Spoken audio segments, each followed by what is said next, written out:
You're watching Reality Check. India and the world seem to be in an inflection point in the battle against the coronavirus.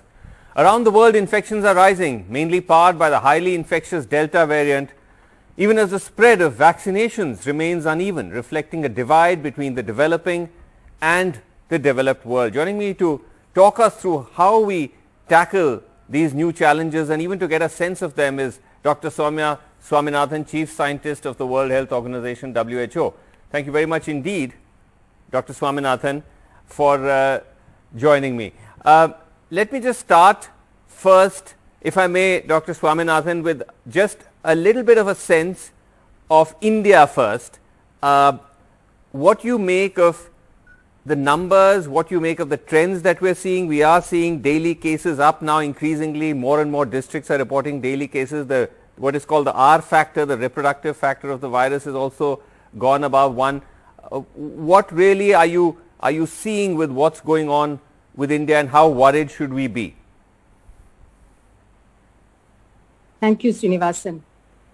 This is something we've observed in other countries. If you look at the pattern in Latin America, for example, we do see that after they went through a very severe wave and a peak of cases, that it actually settled down at a level which was fairly constant with a little bit of up and down, never really went down to very low levels. I think that's what we're seeing now. There is some amount of endemic transmission going on in the country because we still have a large number of people who are susceptible to the infection, and the virus is getting an opportunity to spread from person to person. We, of course, know the Delta variant is highly transmissible. And so the moment it has an opportunity and there's mixing of people, this spread is going to continue. I do think we have to take a longer term view of this, because it's not like there's going to be an end at some point where cases come down to 0. That's very unlikely to happen. And so I think we have to balance the resumption of economic activities, which are absolutely necessary for people's livelihoods, and the control of the infections, which allows the health system to function, doesn't get overwhelmed. And at the same time, we have to keep deaths down to a minimum, which can be done by protecting those who are the most at high risk for severe disease and death. And that, of course, is through vaccination. Do you anticipate a third wave in India, and what's your take on it? Is it going to be as severe as the second wave? Is there anything at all that we can say about that at this stage?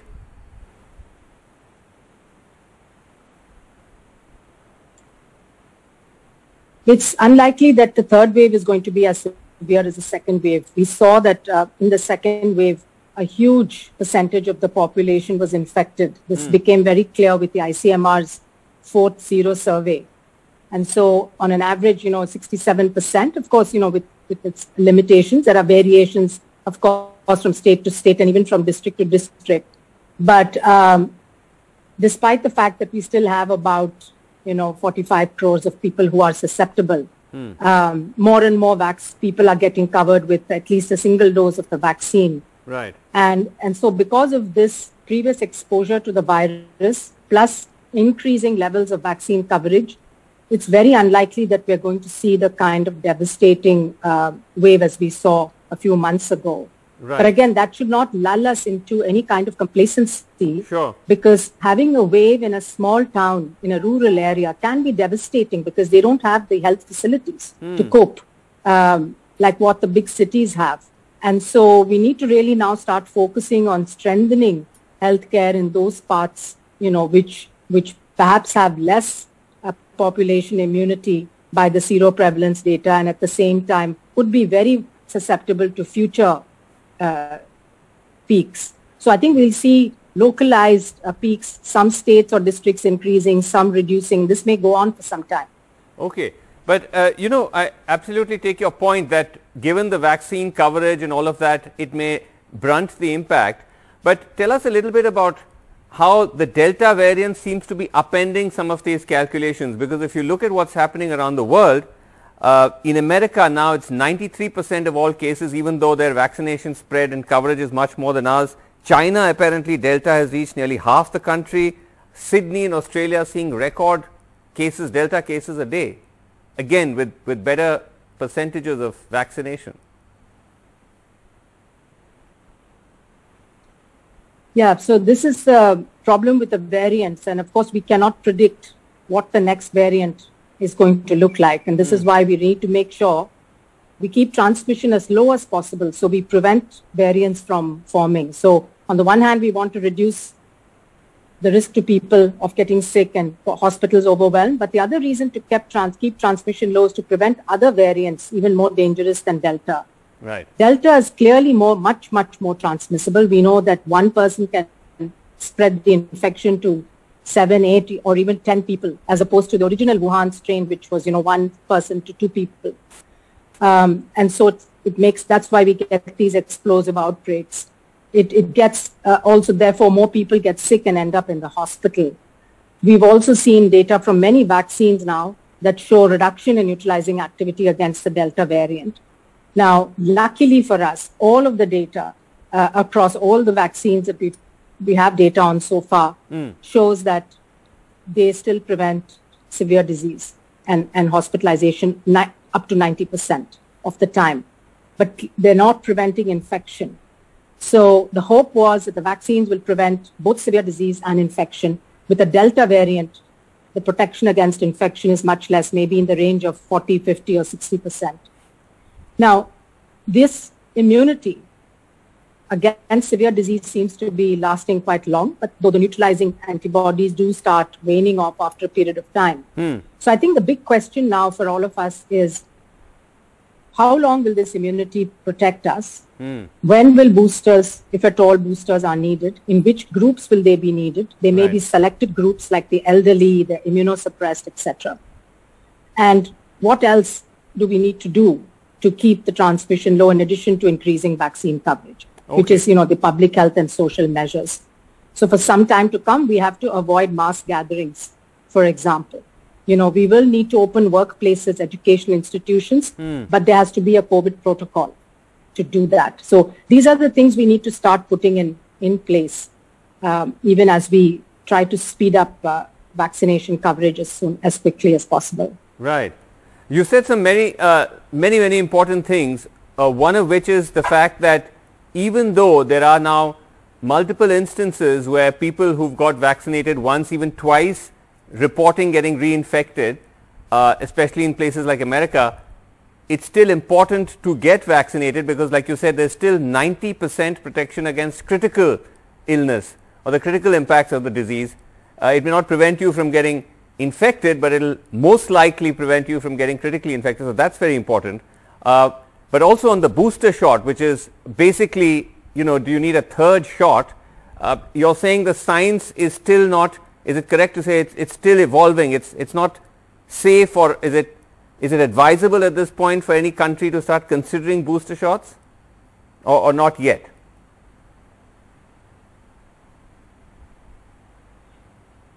There are countries considering booster shots, mainly for people at high risk. The WHO's position is very clear. We would like the vulnerable and high-risk groups in every country to be protected first, before some countries now start a booster program, third dose and fourth dose for their citizens. We have a limited stock of vaccines globally, and we've set the target of at least 10% coverage across all countries in the world by September, and 40% of the population by the end of this year in all countries to be vaccinated.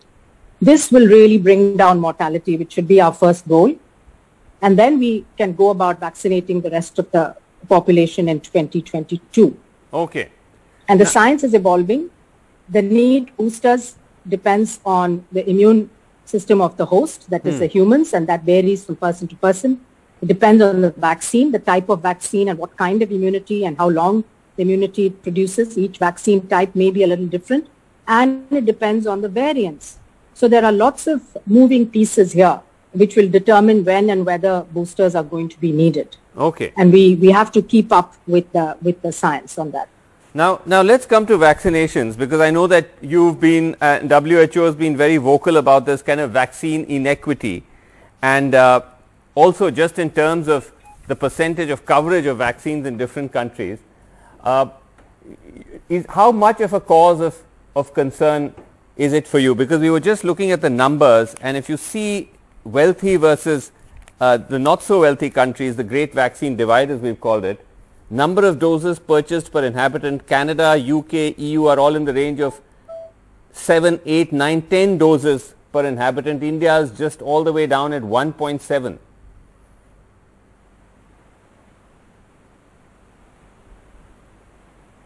So this is obviously of great concern to WHO, and when we've been tracking this. The inequity is huge. While some of the high-income countries, or most of the high-income countries today, have vaccinated at the rate of over 100 doses per 100 people, the lowest income countries are still at between 1 and 2 doses per 100 people. Now, the only way this can be resolved is if these that manufacture the vaccines, the producers of these vaccines, and agree to work together, agree to work with COVAX to share equitably what's available today. You know, we have something like 4 billion doses of vaccine that have been administered worldwide. If only that had been distributed to all countries, it was more than enough to cover the most vulnerable in each country. Right. And we don't need to see healthcare workers dying today in many countries in Africa. So it can be solved. There's enough supply out there to cover the most vulnerable. We just need to make sure that it gets there. And COVAX is the mechanism to do that. It's set up to do that. So we're just hoping that in the next few months, there'll be more of this dose sharing that happens from countries that have excess. Right. And so that we can send it to those that still really need it urgently. Well, you know, we're also, of course, yes, go ahead. Building more manufacturing capacity in parts of the world that don't have it. That's a more medium term. It's not going to happen overnight. But a continent like Africa currently manufactures only 1% of the vaccines that it uses on the continent. And this needs to change. Right. So for future regional health security, I think every region needs to start looking at their manufacturing and distribution capacity, both for raw materials and for finished vaccines. So India, of course, is in a very good position because of the number of vaccine developers we have. But we may face problems with raw materials that we need to address. Well, I was actually going to ask you about that, because India is in a rather unique position since we do have our own homegrown vaccine manufacturers, but that's not enough to meet the target that the government has set. We're only able to produce about half of what our targets are. And so we've tried to reach out to some of these other big global manufacturers directly, like Pfizer, Moderna and so on. But the sense one gets from the government is essentially they're saying, we're all sold out, or we've already committed. So what we can offer you are very limited amounts of doses. What's the, I don't know what the solution to that is. Well, the short-term solution for that, you know, is that these companies and the countries where they are located need to really start thinking about the need for fair and equitable distribution, without which nobody is going to come out of this. Tomorrow, if a new variant comes out of a country where, you know, a lot of people are unvaccinated, it's going to spread around the world and cause havoc, including in these high-income countries. So it's you know, just makes common sense for everyone to ensure that it happens. And one is still hoping that at the G20 meeting that there will be some good discussion on this and some decisions taken. But I think in the medium to longer term, one really needs to start looking at not self-sufficiency country by country, but perhaps at a regional level. We're discussing with African Union, for example, how there could be African regional health security, where some countries are manufacturing the lipids that are needed for the mRNA vaccines, and other countries are manufacturing enzymes, and a third country is actually putting them together in the form of a vaccine. And I think this applies for the pharmaceutical industry in India as well. We import a lot of the raw materials, the active ingredients from other countries. But and, you know, we've seen how the supply chains get disrupted during times of a pandemic. Yes. So it's good to think across the value chain. Well, I would want to ask you about where WHO stands vis-a-vis approval for Covaxin. I know you've said, and WHO said in earlier statements and interviews, that you're considering it. Any clarity on that?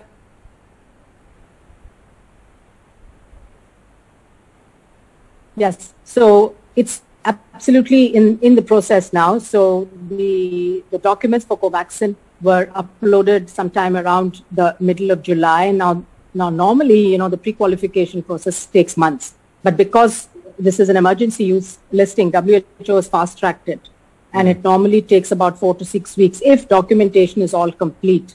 So I understand that the reviews are close to being completed. It will go to the Technical Advisory Committee, and I'm hoping there'll be some news in the next couple of weeks. I know that a huge number of Indian students are very worried, because Covaxin, once it's emergency use listed by WHO, hopefully will be acceptable to many countries for travelers and for students. So I can't give you an exact date, but I think it's going to be weeks now. Okay, in a matter of weeks. Well, let's hope for that, because as you said, yes, there are a lot of anxious children and a lot of anxious parents waiting to fly out. But just let me ask you though about the other question which WHO has got engaged in, which is this continuing lingering question mark over China and the virus, about the origins of the pandemic, about whether it was lab created or not, and whether there's been any kind of clarity on that. This is going to be, I think, a longer process. The search for the origins of a virus is complex, and it takes many years. In the past, other zoonotic diseases also have taken many years to determine which species and where the original virus came from. What is needed is a good collaborative scientific global effort to get to the bottom of this. And there are, of course, various possibilities. The most likely is that it jumped from an animal into the human, either through an intermediary host or directly, from bats to humans. And then there are the other options, possibilities that, the expert committee that went to China listed, which included an accidental lab leak. And of course, very unlikely. I mean, there are a lot of conspiracy theories of it having been created, but no one really has any proof at the moment, there's no proof for any of these hypotheses. You see, so hypotheses need to be tested through rigorously done studies. So at the moment, the member states of the WHO came together and discussed this and have decided to set up an expert group that will look into the origins. They will build on the work done by the previous committee that went to China. So right now, the WHO will be putting out an expression of interest for experts globally who are willing to serve on this expert panel.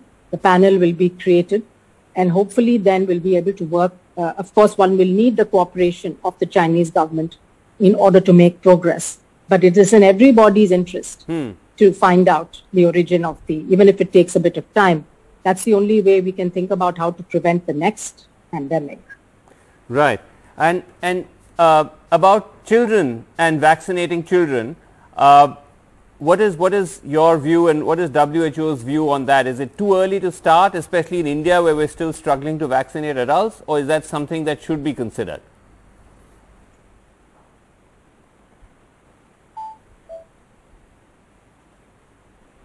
So as far as children are concerned, the good thing is, and this has been corroborated now from data from many countries, that children have mild illness, that the majority of them are asymptomatic, that they do not suffer severe disease, very rare to have severe disease, or death is even more rare.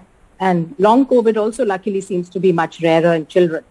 And, from the Sero survey of ICMR, again, the same number of children were infected as adults. 65% of India's children, at least in those sample districts, have antibodies. We saw very few severe cases and hospitalization. So this is very good news. It also means that children do not need the vaccines immediately as much as the older people do. So clearly, we have to prioritize those who are at highest risk of disease. Right. It's our older people, people with underlying comorbidities, etc. Okay. Within the children, there may be a few who have underlying illnesses that puts them at high risk, and those children should be offered the vaccine. Currently, there are 2 vaccines, the Pfizer and the Moderna vaccine, that are approved for use above the age of 12. And over the next few months, I think we will see data coming out on younger children as well. So So one is to wait for the data on the safety and efficacy in children through the clinical trials that are going on. I know that the Indian vaccines, the Covaxin, as well as the Cadila vaccine are also undergoing pediatric trials. But then we need to prioritize the groups that should get it first. And there seems to be a belief that children have to be vaccinated before they can go back to school. Right. And I think this is not the case. Nobody is recommending that. As long as the adults around them are vaccinated and some precautions are taken, educational institutions can and should open. Okay. So let me just ask you in conclusion, because to where we started, because there is so much confusion which is coming out of, I think, primarily because of the pace at which the Delta variant is spreading, especially if you look at America. There's just no clear strategy on what to do, to lock, to unlock, to lift mask mandates, to reinforce them. And of course, there's also vaccine politics and denialism that comes into the picture, but we can leave that out.